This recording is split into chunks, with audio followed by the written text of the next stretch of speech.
आज इस वीडियो में हम नर्वस टिश्यू के बारे में डिस्कस करेंगे। तो आइए देखते हैं। Nervous tissue composed of 3 matters, means nervous tissue 3 पदार्थों का, 3 मैटर्स का मिलके बना होता है। पहला है ग्रे मैटर्स। ग्रे मैटर्स का क्या कार्य होता है? Which form the nerve cell, जो नर्व सेल का फॉर्मेशन करता है। Second one is a white matter. White matter का क्या काम होता है? Form nerve fibres, they are form nerve fibres only. And neuroglia का क्या काम होता है? They are which is supporting tissue, जो टिश्यू को सपोर्ट करता है, उसके साथ साथ क्या करता है? Support to nerve cell and nerve fibres. तो nervous tissue contain 2 type of cells. First one is neuron and second one neuroglia. तो न्यूरॉन के बारे में डिस्कस करेंगे वन बाय वन। तो डेंड्राइट्स क्या होता है? Dendrites, each neuron has many branches. Neuron में बहुत सारे ब्रांचेस पाए जाते हैं जिसे डेंड्राइट्स कहते हैं। इनका कार्य क्या होता है? देखिए डेंड्राइट्स 1 2 3 4 5, ये तो फिगर्स में है, लेकिन अगर रियल लाइफ में अगर देखेंगे तो बहुत सारे होते हैं, सैकड़ों होते हैं, लाखों में होते हैं, जो भी हो, ठीक है। Which receive signal from the neuron, जो न्यूरॉन से सिग्नल रिसीव करते हैं और किसी को डाइवर्ट करते हैं, पास करते हैं टूवर्ड्स द सेल बॉडी।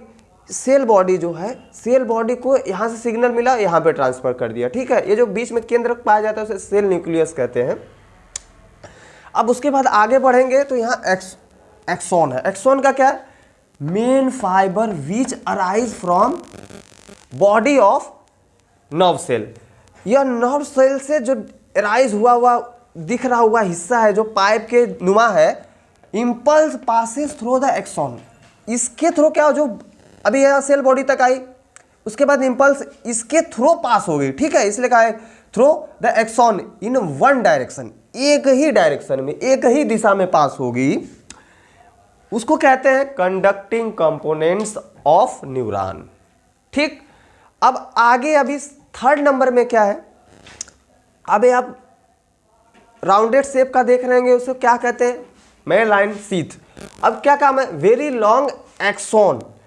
जो एक्सॉन है, जो लंबा यहां लास्ट तक फैला हुआ है, उसको कवर जो किए हुए उसे कहते हैं मेलाइन शीथ। मेलाइन शीथ और the protect electrical signal they carry. जो मेलाइन, जो आपका एक्सॉन के थ्रू जो इलेक्ट्रिकल सिग्नल पास हो रहा है, उसको बचाता कौन है? मेलाइन शीथ।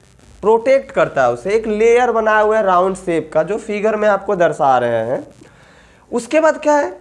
उसके बाद जो ये जो मेलाइन शीथ के बीच का जो गैप है, the gap between sheath is called nodes of Ranvier. मतलब इसे नोड्स ऑफ रेनवीस कहते हैं। इसका क्या कार्य होता है? By which signal will pass from one nodes to next. अब सिग्नल इसके एक नोड से दूसरे नोड तक पास करने का कार्य होता है नोड्स ऑफ रेनवीस का। उसके बाद क्या है? The axon end branches have. अब लास्ट आखिरी चल रहा है, जो आपका एक्सॉन का इंड ब्रांच जो है वो राउंड शेप का, उसे क्या कहते हैं? उसे कहते हैं एक्सोनल टर्मिनल। एक्सोनल टर्मिनल और साइनोटोपिक नोब्स, उसे एक्सोनल टर्मिनल और साइनोटोपिक नोब्स कहा जाता है। इसका कार्य क्या होता है? Are the secretory components of the neuron, ठीक। न्यूरॉन का क्या? सेक्रेटरी कंपोनेंट्स भी कहा जाता है उसे। अब लास्ट में, सबसे लास्ट में, ये मसल्स है आपके, ठीक है। ये आपके एक्सॉन का इंड पार्ट जो मसल से अटैच है, इसको कहेंगे आउटपुट। ये रहा इनपुट, मतलब इधर से आएगा, इधर से बाहर जाएगा, किसके? मसल्स में ट्रांसमिट हो जाएगा, ठीक। तो अब ये जो एरो दिख रहा होगा आपको, ऐसे बाहर निकला हुआ, ये क्या है? मैसेज पास हो रहा है, इसके थ्रू ये मैसेज निकल रहा है, किसके थ्रू? End part of axon.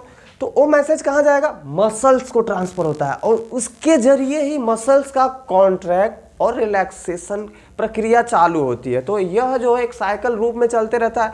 Input होगा आपका जो है न्यूरॉन से डेंड्रिस में जाएगा, डेंड्रिस से फिर सेल बॉडी में आएगा, सेल बॉडी से एक्सॉन में आएगा, एक्सॉन से सीधे जाएगा आप कहाँ पे? मेलाइन शीथ जो कवर किए हुए। उसके बाद नोड्स के जरिए आपका इंड में जाएगा। एक्सॉन के इंड का जो राउंडेड पार्ट्स है उसे आपका कहते हैं साइनोटोपिक नोब्स। एंड उसके बाद मैसेज ट्रांसफर होता है किसको? मसल्स को।